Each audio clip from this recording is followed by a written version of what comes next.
Tu vois, quand je te disais que j'avais de la chance, moi j'ai toujours eu de la chance. Regarde, j'ai les champignons, ils viennent chez moi, au jardin. Pas besoin d'aller en forêt les chercher. Hein, je vais directement les chercher chez moi. C'est des lépiotes. On fait des superbes soupes avec ça. C'est ça a une petite odeur de crème, de lait, comme ça, de crème pour les sauces ou pour les soupes. Super. Ouais, c'est super. Comme il fait un peu frais là, on va aller prendre un café. Hein. D'accord. Okay. Alors François, donc tu as quitté l'immigration et là on t'a fait une proposition que tu n'as pas pu refuser je pense. Hein. Alors qu'est-ce qui s'est passé? Est-ce que ça s'est vraiment fait? C'est-à-dire que Jerry, elle n'était pas tellement hawaïenne, elle n'était pas tellement emballée pour venir avec nous. Donc je suis allé voir après que Patricia, la noire, m'a dit écoute, moi je fais ça pour toi. Après je suis allé voir la Gina, la prostituée, la Gina, et je lui ai expliqué, elle m'a dit c'est génial, c'est super, allez on y va et tout. Puis elle a organisé ça, elle a pris le billet d'avion pour aller à Las Vegas, genre de deal, tu sais, un tout tour, et on est parti. Et donc on prend l'avion, on arrive à Las Vegas. Là nous attendait une limousine avec un gars avec les grands blancs, tu vois, ça faisait partie de tout un deal. Et on va directement à Chapelle des Belles, qui est une petite église, tu sais, avec les cloches de Noël, tu vois, autour, les petits anges et tout, enfin bon. C'était à quelle époque à ce moment-là? Ben écoute, c'était en 68, c'était janvier 68. Ah ouais, janvier, ouais. Et bon, là-bas, il fait chaud, à Las Vegas, il fait chaud. Hein. Ouais, je pense. Et tu arrives à... D'ailleurs, le gars, le chauffeur, qui était un noir, avec les grands blancs, il a pas trop apprécié, tu vois, le fait que tu te maries avec cette noire, qui était mignonne et tout. Enfin, je voyais, il faisait un peu la tête. Et quand on arrive à Chapelle des Belles, Patricia, elle commençait un peu à se dire qu'elle était allée un peu trop loin, tu vois. Ah ouais, elle commençait à avoir un doute et tout. Elle va dans les toilettes, elle sort plus. Gina va la voir, je lui dis écoute et tout ça, bon ils reviennent ensemble. Elle me dit oui mais je veux pas un mariage religieux, tout ça. Je dis mais non, moi non plus. Ouais, c'est pas religieux. Moi non plus, je dis écoute, donc on rentre. Et là, on rentre dans la chapelle, tu vois, avec la musique et tout. Et puis là, il y a le prêtre qui est en blanc, enfin, avec devant l'autel. Il y avait une croix à l'autel. Et je vais le voir et je lui dis, écoutez, on ne voudrait pas un mariage religieux, quoi. Oh, il dit pas de problème, il prend la croix, il ouvre le meuble en bas, tu vois. Alors là, tu avais l'étoile de David, tu avais le croissant, donc en fonction de ta religion, il sortait ce qu'il fallait. Donc il remet la croix en bas, il ferme, il dit oui, mais on fait un petit discours parce que ça fait partie du... Bon. Et donc il commence à faire son discours et tout, moi je comprenais rien. Pat, elle comprenait, tu vois, ça avait quand même un côté un peu solennel et tout. Et puis au moment où il fallait dire oui, je voyais qu'elle hésitait. J'ai dû lui donner un petit coup sur les jambes comme ça et elle dit oui. Bon. Et puis alors on sort par l'arrière, il y avait une porte à l'arrière de l'église. Là nous attendaient deux américaines avec des lunettes en écaille comme ça, tu vois, de vieilles américaines fardées comme des travelots et puis qui nous lançaient du riz, tu vois, pour faire truc. Ça fait partie de l'ambiance, c'était dans le package. Et à ce moment-là, tu entendais la musique, la porte qui s'ouvrait, de la musique, un autre couple qui arrivait, et au suivant, et au suivant, et au suivant. Las Vegas, quoi. Et on arrive là-bas, et donc on est autour de la table, alors ils nous disent, on prend la photo officielle, tu verras, bon, il faut une photo, et ils nous disent, allez-y, embrassez-vous, tu vois. Puis là, on se regarde, parce que ça, c'était pas prévu, ça. C'était pas prévu, tu vois. Bon, alors pour la photo, on s'est embrassé, et puis on est reparti tout de suite, dans la foulée. On a repris après avoir fait les papiers, tout ça, et puis payé, évidemment, et on a repris la limousine, direction l'aéroport. On est reparti et on arrive à San Francisco. Donc tout ça s'est fait en quelques heures, tu vois. Le temps d'aller à Las Vegas, de se marier, de revenir. Ça a duré une journée peut-être grand max. Ouais, l'après-midi, l'après-midi. Et on revient devant notre maison avec le taxi. Et là, à la porte, il y avait le noir. Son copain qui l'attendait. Tu vois, la baraque était devant. Moi, je suis sorti du côté droit, elle est sortie du côté gauche, et j'entends que le noir lui dit Where did you go? Où tu es allé? Alors elle dit j'étais dans le temps de shopping, je suis allé faire des courses avec ma copine. Et alors eux, ils sont partis de ce truc. Moi, je me suis poussé discrètement à l'arrière. Je suis sorti du champ. Et puis voilà. Puis on était mariés. Donc le lendemain, je vais avec Patricia à l'immigration. On va à l'immigration, on monte les étages, toujours cette fameuse ambiance, tu vois. Elle était décontractée, tu vois. Elle n'avait pas froid aux yeux, tu vois. On arrive devant la porte de Pellegrini, là, le gars, et je me disais, comment est-ce que ça va se passer? On ouvre la porte, il est derrière le bureau, il avait mes papiers prêts, il prend mes papiers, il les pousse vers moi, il dit « Bon voyage !» Retournez chez vous. Alors j'ai dit « Je pars pas. You must go, il n'y a pas de truc. » Alors elle dit « Hey man, elle dit I want you to know that we get married, qu'on s'est mariés. » Et là le mec, parce qu'à l'époque, ça ne se faisait pas, tu vois, je crois qu'on était les premiers à avoir fait ça, tu vois.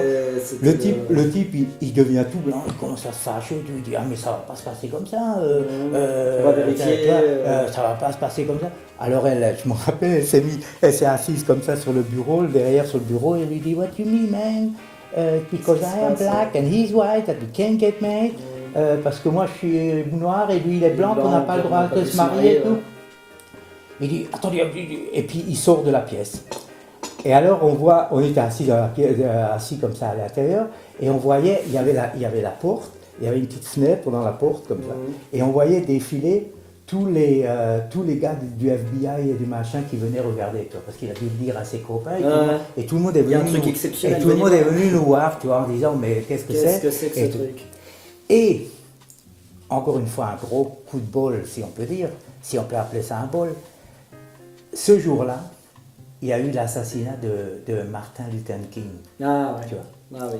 Donc c'était la période. Du coup, il ne savait plus trop quoi faire, tu vois, parce que ça pouvait faire du, tu vois, ça fait un sacré c'était pas le moment de jouer les racistes, tu vois, donc le gars il revient, il avale sa salive, et tu voyais qu'il n'était pas content du tout, et il me dit oui mais alors attendez, il va falloir que vous viviez ensemble et tout. Alors elle lui dit mais bien sûr, of course, get married, et tout. Bon, on verra ça et tout. Et il met mes papiers de côté. Et en fait, il avait mis mes papiers sous une pile d'attente, tu vois. J'ai vu ça par la suite. En fait, j'aurais pu attendre 2 ans avant que ça vienne à moi, tu vois. Il s'est dit, bon, entre-temps, il va se casser ou il y aura quelque chose, de toute façon, ça ne va pas marcher, on va vérifier, etc. Et donc, on rentre à la maison, voilà, bien. Donc, moi, j'habitais en haut, au 3e étage, avec Jerry, et elle habitait en bas, au rez-de-chaussée, avec son oncle. Et tous les jours, je rencontrais le mec, tu vois, qui me croisait dans le couloir. Bonjour, bonsoir. Il disait pas bonjour, tu vois, il me regardait de travers. Il était Black Panther, hein, voilà, ça. Lui, c'était... Et puis je me suis dit, purée, le jour où il apprendra, alors là, ça va être... pas être dans le alors là, ça va être ma fête. Hein. Ouf. Et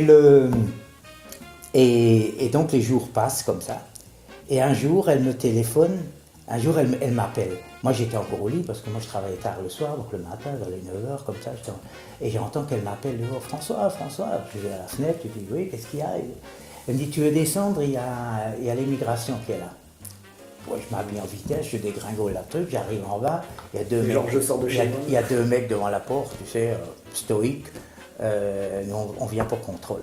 Alors, il faut savoir que dans ces maisons-là, tous les appartements se ressemblaient. Ouais. Ça, c'était les mêmes. Ça, donc je savais où était la chambre à coucher, puisque c'était la même que chez moi en haut. C'est un coup de bol, hein, parce que là... Donc je lui dis, rentrez, tout ça. Bienvenue chez moi. Bienvenue, on ouvre la porte de la salle de bain. Là, il regarde, il voit qu'il y a 2 brosses à dents, qu'il y a tout en 2, tu vois. Bon, c'est ce qu'il voulait voir. C'est bon signe déjà, ouais. Il continue, on arrive à la chambre à coucher, on ouvre la porte de la chambre à coucher. Et là, je me dis, purée, je dis, là, je suis cuit. Les découvertes. Oh.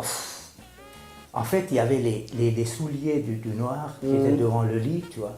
Et c'était des godasses qui faisaient à peu près ça. Tu vois, t'aurais pu mettre 2 de mes pieds dedans, tu vois. C'était gros comme une valise, tu vois. Je veux dire, ça va jamais passer. Mais ils n'ont pas fait attention. En fait, tu aurais pu dire c'était un délire.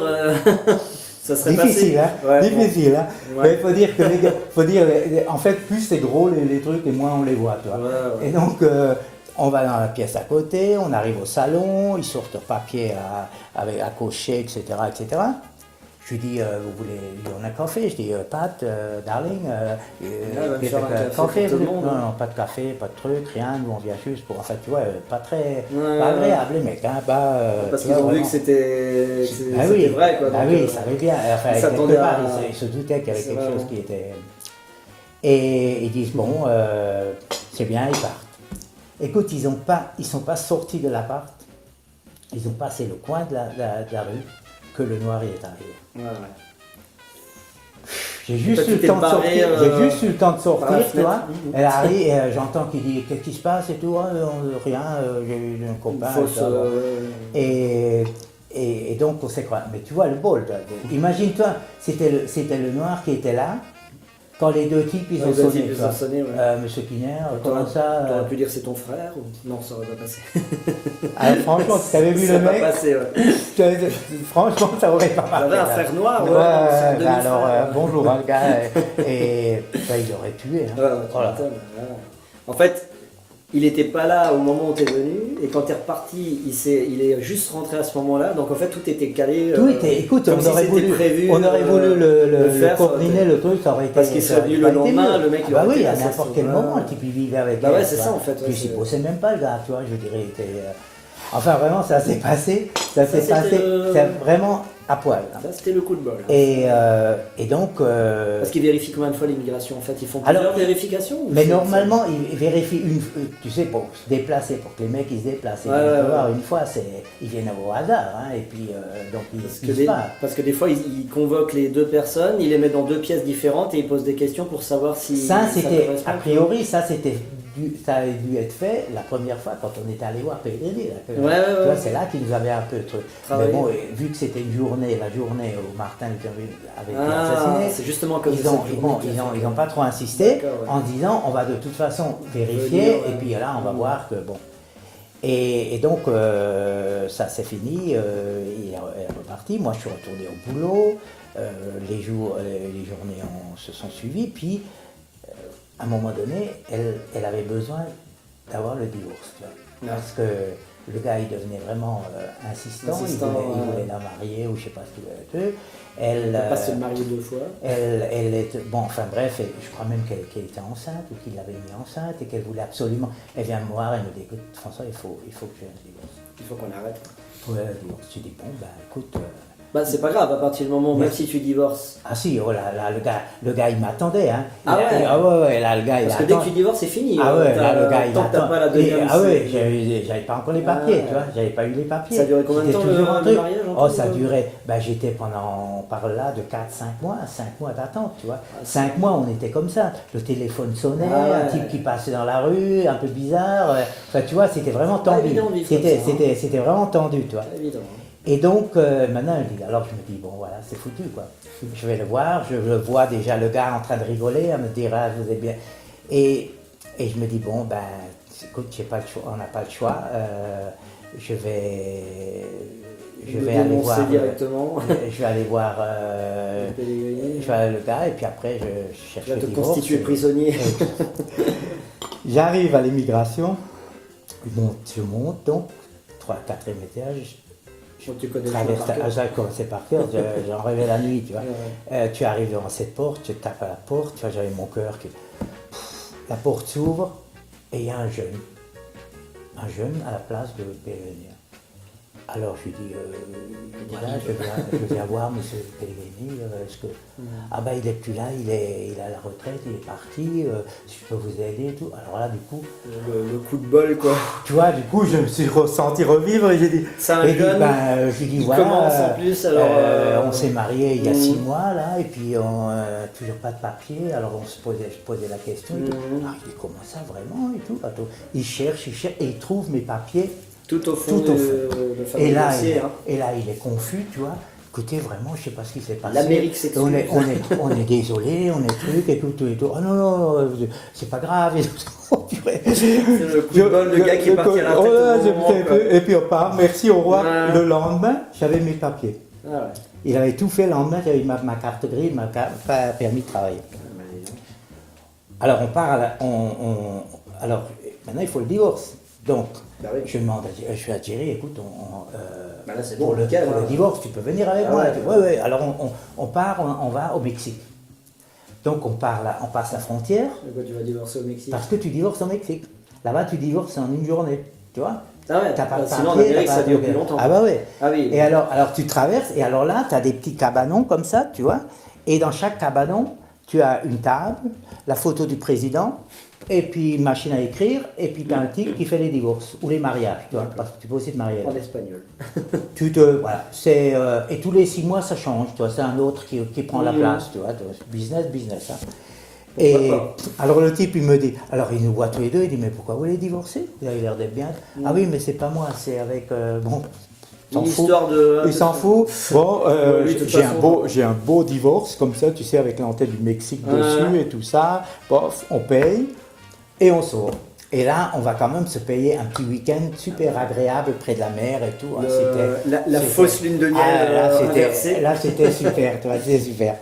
On rentre. Et alors, la première chose que j'ai fait, je vais d'abord aller voir un notaire, un avocat, pour demander qu'il me fasse un papier qu'elle doit signer, comme quoi c'est elle qui demande le divorce, et qu'elle n'allait pas me poursuivre sur aucune circonstance. 10 ans, 20 ans après, elle se pointe, elle dit attends, je suis mariée, elle te prend la moitié, tu vois, ou le tout, tu vois. Juridiquement, c'était pas au Mexique, c'est valable, officiel. Oui, c'est valable à condition qu'elle soit d'accord. Si tu reviens avec le divorce, si tu ne dis pas à ta femme, tu vas chercher le divorce, tu reviens et elle dit ah je suis pas d'accord, là. Elle n'avait rien signé ou elle n'avait pas signé pour le moment. Et donc pour le moment elle n'avait rien signé. Et donc moi je suis allé voir ce notaire, j'ai préparé ce papier, j'ai mis ça dans une enveloppe. J'ai mis le salaire de mon mois dedans, parce qu'elle ne m'avait jamais rien demandé. Elle ne m'avait jamais demandé d'argent, jamais rien. Mais franchement, je trouvais que ça valait ça. Je le mets dans l'enveloppe, en lui demandant de si elle pouvait me le signer, tu vois. Et je glisse l'enveloppe sous la porte. Oula, est-ce que c'était une bonne idée, ça? Et je vais au boulot. Et pendant la journée, je me dis, putain, mais quel con, mais quel con, le black, il va tomber là-dessus, tu vois, et ça va être... Mais je me demandais, j'étais purée. Et toute la journée s'est passée. En plus, il n'y a pas de portable à cette époque. Ah oui, évidemment, ça n'avait pas de portable, tu ne pouvais pas arrêter. Donc je rentre le soir, tu vois, dans mes petits souliers, j'arrive, j'ouvre la porte, il y a le couloir, et il y a la porte de leur appart au bout, qui est ouverte. Alors j'appelle, pas personne. Je rentre, personne. Les armoires vides. Tout vide, plus personne. Tout le monde s'est barré.